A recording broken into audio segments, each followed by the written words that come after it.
you want to assess support for violent extremism, we cannot ask people, do you support Al-Qaeda, or how much do you support Al-Qaeda from 1 to 5?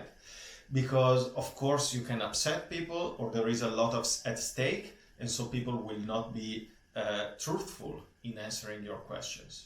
Also, we need to consider that target individuals often come from stigmatized communities who are over-researched and have low levels of trust in institutions and also in researchers. So they don't really want to answer too many questions, especially if the questions look suspicious and if the questions assume that they, for example, are at risk of supporting violent extremist groups. So we need to be mindful and aware of these potential barriers.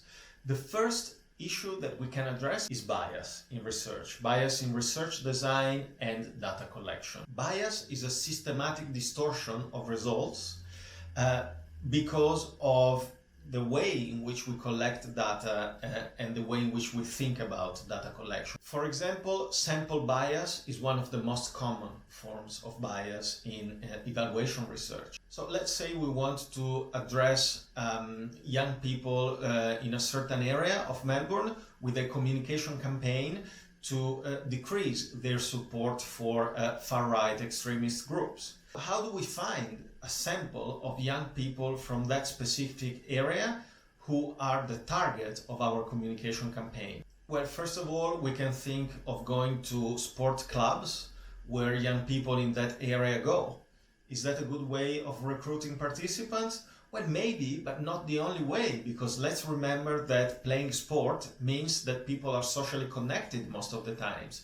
And in many instances, extremists or people vulnerable to extremism are socially isolated, so they do not engage in any social activity. So let's say we want to send someone to collect surveys and interviews face-to-face.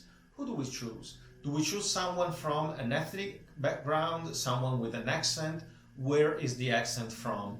All these tiny characteristics can change the way in which people answer questions. Because let's remember that people want most of the times to give the desired answer to the person in front of them.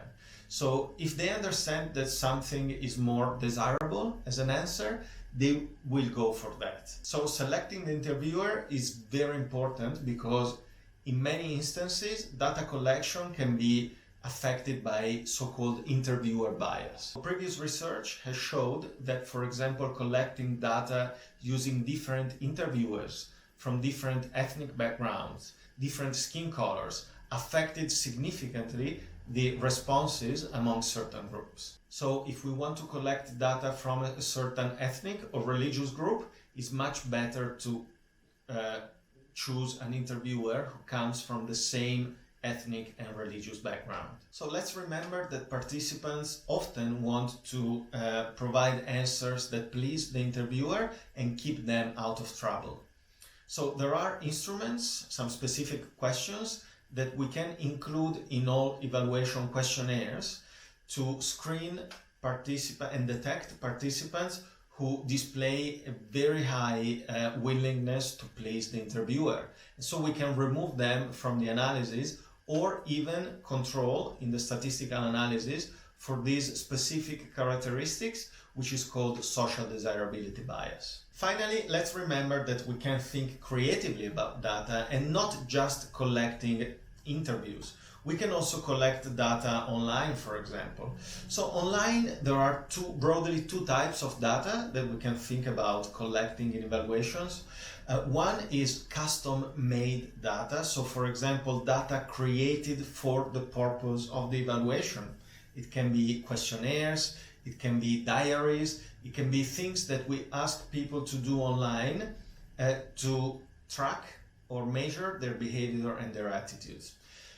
A second type of data, which is really interesting, is ready-made data. So it's basically data about what people do online regardless of social research. It can be what people say in comments to a video or what people exchange in certain social networks. That data can be really useful for evaluations, for example, of campaigns or programs that happen online. It can be used, for example, to understand how people interact online. What do they do? What do they share? How do they engage with certain contents? How reliable is that data? Well, we don't really know. For example, we know from research that in certain risk groups, people are aware of social control, of research, of police. Some individuals are able to use deception more than others, especially online. However, although there are limitations, it's really important to think about evaluations, especially in the online space, using a mix of custom-made and ready-made data. So data that is created for the purpose of the evaluation and data that is organic and comes from day-to-day interactions of users.